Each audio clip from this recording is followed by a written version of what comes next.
beautiful people, welcome back to my channel, or welcome if you're new. My name's Heather Salter-Purves. I'm a queer fantasy author. This is my hearth side where I talk about my reading, writing and life journeys. Today I thought I would take you through the big picture idea of my reading plans for 2025.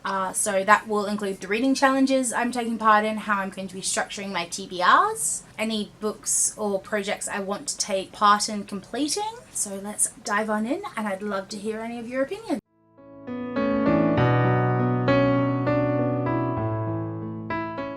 Every year I set myself a book read or consumed number each year, and I want to up it.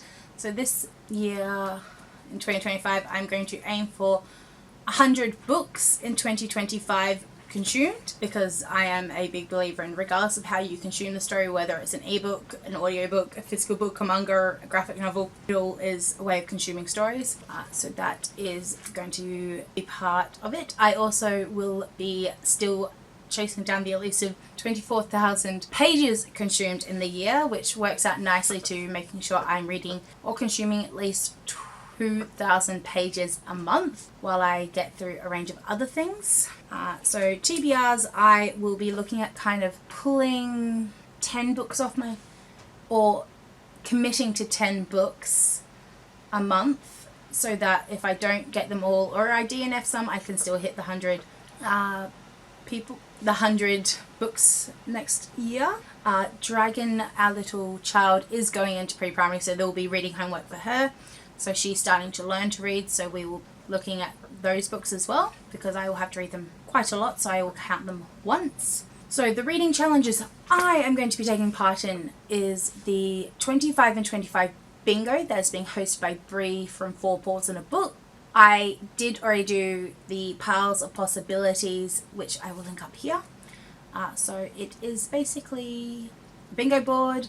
I'm going to hopefully black it out. And on that list I have tried to pull books off my shelf that I physically own. It doesn't mean I will be consuming them that way. If I can get the audiobook from the library, or if I own it in a different format such as an ebook, I might decide to read it that way, just because it will be easier or more convenient in terms of going between a variety of activities.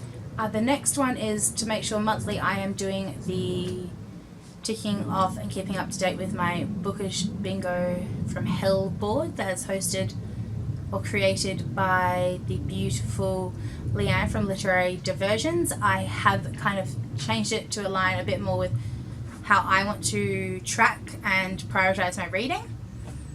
So they are, and Kayla from Books and Lala also does a yearly Buzzword book challenge, so where she has themes around words or certain words that are in the title that she's noticed in, like, the trend of them cropping up. So I will be definitely taking part in that. I find it fun. It also broadens horizons. So they are the three main external book challenges I'm going to be taking part in.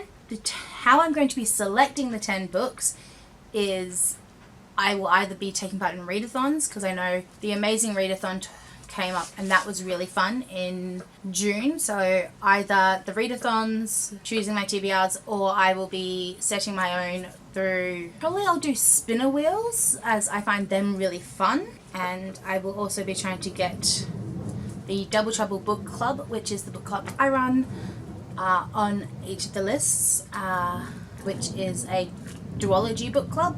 So we will be having a new book and duology starting in January, which is the Song of Death, which is a saf fantasy by MC Quinn, who is a indie author here in Western Australia.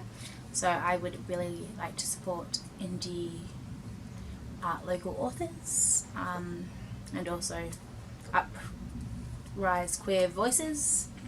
And I will also be trying to make sure that a third of the books I read next year come off my physically owned books. I do have a upcoming project where I will be going through all my past TBR videos from 2024 to the start of my channel, and making sure that every book I have put on a TBR or a pile of possibilities, or the 12 books or authors I want to read in the year, and bringing them into my physical graveyard, which is up here. I will be taking you through quarterly to see what's on the list, what I have read, and what I'm replacing it with, because I have a feeling there is a lot of books that I said I wanted to read and then got a bit mood readery. So I will be going through the spinner wheel, but also making sure I take in the acronym of GLOBES, which is the graveyard book, a library book, an owned book, a book club book, an ebook, and a series book. As well as also ensuring that I am reading a author of colour each month to get the diversity up, because I think it's important to hear from different people and different opinions. How do you choose how you are structuring your reading next year in 2020, or this year in 2025? They are the main overarching goals I will be adhering to. If you're not already, please think of hitting the like button and smashing the subscribe button, because I will be posting videos very regularly on this channel. The next video that's coming up will be my writing goals for 2025. So if you would be more interested on the queer fantasy I'm hoping to write, draft, and set loose in the world, please come back for my next video. But until next time, let's use our voices to promote positive change in the world. Thank you and bye bye.